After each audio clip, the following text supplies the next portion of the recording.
Clara, você aceita o Neto como seu legítimo melhor amigo e parceiro de Canal da História para estudar e receber convidados direto da máquina do tempo? Aceito. E você, Neto? Aceita Clara e nesse programa prometem trazer zumbis e vampiros lindos para serem entrevistados? Não, fala legal comigo, Flora. Tá bom! E você, Neto? Aceita Clara como sua legítima melhor amiga e blá, blá, blá. Aceito. Então eu os declaro amigos e fãs oficiais da história. Podem apertar o botão.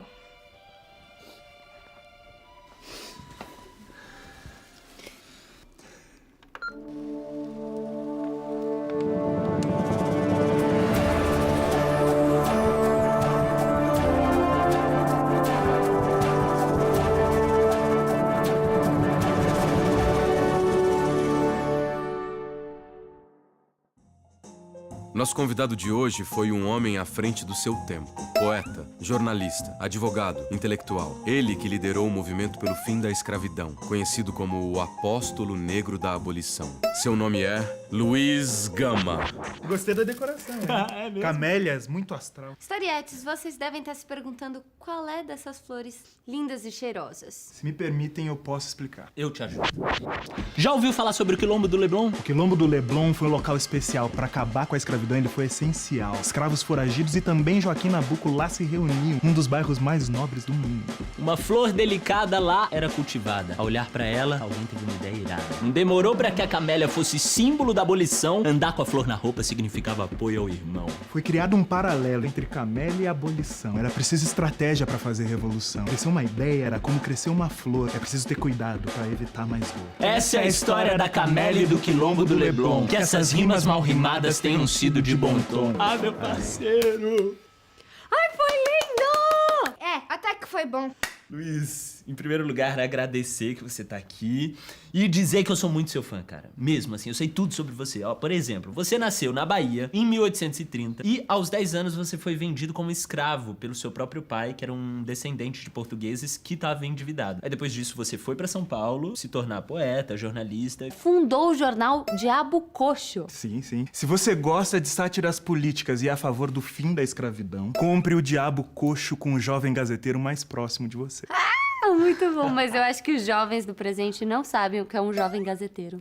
Sou também advogado e fundador do Centro Abolicionista de São Paulo. Nos Estados Unidos estava rolando a Guerra da Secessão. No norte, os abolicionistas. No sul, os escravistas. Como isso influenciou o movimento abolicionista aqui no Brasil? Os ideais de liberdade individual e igualitarismo trazidos dos Estados Unidos escancaravam a contradição da escravidão no Brasil. Afinal, todos nascemos iguais. Como pode alguém escravizar algum igual? Com isso, nós começamos a articular um movimento republicano por aqui. Mas já estamos em 1880 e nada da escravidão acabar. Licença, viu? Neto, ele vai morrer em 1882 e não vai ver a escravidão acabar. Será que a gente conta pra ele? Ele não vai lembrar de nada quando voltar pro tempo dele. Vamos. Então, Luiz, a gente tem uma notícia pra te dar. Em 1888, a escravidão no Brasil vai acabar. Isso é maravilhoso. Demorou pra escravidão acabar, mas ainda tem muita coisa pro Brasil se transformar. Me contem como é que a escravidão vai acabar. Vamos lá, então?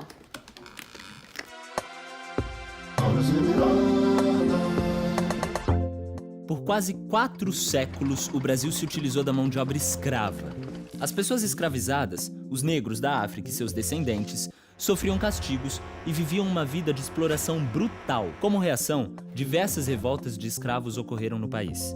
Na metade do século XIX, a Inglaterra, que já tinha passado pela Revolução Industrial, se interessava cada vez mais em criar um mercado consumidor em larga escala. Se os negros fossem libertos, eles poderiam comprar. Isso era muito bom para a Inglaterra. Além disso, a mão de obra escrava barateava a produção no Brasil e criava competição com o que os ingleses estavam produzindo. Isso não era legal. Pelo menos não para os ingleses. Assim, depois de muita pressão, em 1850, o Brasil proibiu o tráfico negreiro. Ainda assim, a escravidão continuou, mas a pressão para que chegasse ao fim crescia cada vez mais. E com razão, né? Afinal, a Guerra do Paraguai havia terminado e diversos escravos brasileiros haviam lutado e voltavam para o Brasil como heróis de guerra. Mas a base política do Dom Pedro II era composta por donos de escravos. E aí, nada mudava. Em 1871, foi assinada a Lei do Ventre Livre, lei que garantia a liberdade dos filhos dos escravos. Mas na real ela foi uma medida temporária, para adiar o fim da escravidão. O mesmo rolou com a Lei do Sexagenário, que tornava livre escravos com mais de 60 anos, o que na verdade era uma grande farsa, porque em geral nenhum escravo chegava aos 60 anos de idade. Mas em cidades como São Paulo, em que uma burguesia mais afastada do imperador começava a enriquecer, a ideia de uma república ganhava força. Só que a escravidão era uma contradição interna num país que queria ser liberal. A população negra continuava a lutar pelos seus direitos, e em 1888, finalmente, a Lei Áurea é assinada pela Princesa Isabel, pondo fim, em tese, à escravidão no Brasil. Que maravilha! Isso significa que finalmente, no século XXI, vai ter igualdade entre todos os brasileiros. Não é bem assim não, Luiz. O final da escravidão não significou exatamente uma inserção do negro na sociedade, sacou? Mas estamos livres. Eram livres, mas os negros continuaram marginalizados. Não teve política, muito menos vontade da elite de inserir os ex-escravos na sociedade. Nem na narrativa histórica. Isso faz sentido. A elite cafeicultora sempre foi bem racista e não queria perder nenhum privilégio. E o reconhecimento da cultura africana na identidade brasileira? Os caras dificultaram completamente o acesso do negro à cidadania. Eles não mediram esforços nenhum pra apagar da história a diversidade, a resistência, a cultura. E a desigualdade social, por exemplo, é reflexo disso até hoje. Eu me tornei advogado para lutar pela liberdade. Em minha vida, eu ajudei na libertação de mais de 500 irmãos escravizados. Eu nunca hei de me contentar com migalhas quando se trata do meu povo. Que mundo é este? Do fundo seio desta alma eu vejo, que fria calma dos humanos na fereza. Eu vejo livre, feito escravo, eu vejo a riqueza em demência, postergando natureza. Isso é que é poeta. Luiz Gama, um lutador, briga para que a alma seja liberta, para que seus irmãos parem de sentir dor. Você tá inspirado, hein, Neto? Posso fazer uma propaganda pequena do meu livro? Voltamos já após os comerciais. O meu livro Primeiras Trovas Burlescas de Getulino contém poesias exímias e satíricas de muito bom gosto e pode ser encontrado nas melhores livrarias da cidade. Pra você, story lover, que se interessou pela obra desse cara aqui, o nosso convidado, é só você acessar o site da Biblioteca Brasiliana, porque lá tem uma versão digitalizada dessa obra aqui. Se você quer impressionar a pessoa amada Ou ganhar aquele ponto extra com a professora, conheça essa bela obra. um livro de muito bom gosto, com um papo desenvolto. Alimente seu espírito revolucionário e de quebra aumente seu vocabulário. Ah, moleque! Ô, Luiz, fala um pouco pra gente de outras pessoas que ajudaram a acabar com a escravidão. Pelo seguinte, quando o Zumbi dos Palmares teve... Zumbi? É. Eu sou muito fã. Desde a época dele, por exemplo, no século XVI, os negros lutavam e resistiam contra a escravidão. Foram muitos os que lutaram pelo fim da escravidão. Como Luísa Maim, que era minha mãe. Ela lutou bravamente pelo fim da escravidão na Bahia e por causa desse envolvimento ela não pôde me criar. Minha mãe. E tantos outros como Francisco José do Nascimento. Engraçado é o nome do meu bisavô. Também chamado de Dragão do Mar. Entrou no seu barco e impediu com que os senhores de escravos traficassem a sua carga, bloqueando um porto no Ceará. Minha família toda é de lá. De fato, o Dragão do Mar se parecia com você. É igualzinho. Deixa eu ver isso aqui. Cara, é a cara do meu bisavô. E além de tudo, eu sempre ouvi histórias assim da minha família de que eu tinha um bisavô jangadeiro do Ceará. O famoso Dragão do Mar é meu próprio bisavô, é isso. Caraca, que surreal. Como assim? Eu vou descobrir isso aqui. Neto, pensa. Foi por causa de esforços como do seu bisavô que o Ceará foi o primeiro estado a abolir a escravidão. Em 1884, 4 anos antes do país inteiro abolir. Nós, negros, tivemos as histórias das nossas famílias apagadas. Precisamos preservar a nossa história. Nossa, Luiz, você falando assim, na moral, eu fico até emocionado, de verdade. Obrigado, cara. Mas, ó, depois disso tudo, eu agora tô com vontade de mostrar uma coisa pra você. Uma coisa que eu que fiz. Eu ajudo. Luiz Gama, autodidata, abolicionista, advogado, jornalista e também autor de várias poesias. Lê livros e sai pra luta. Homem-fera, o Neto é seu fã.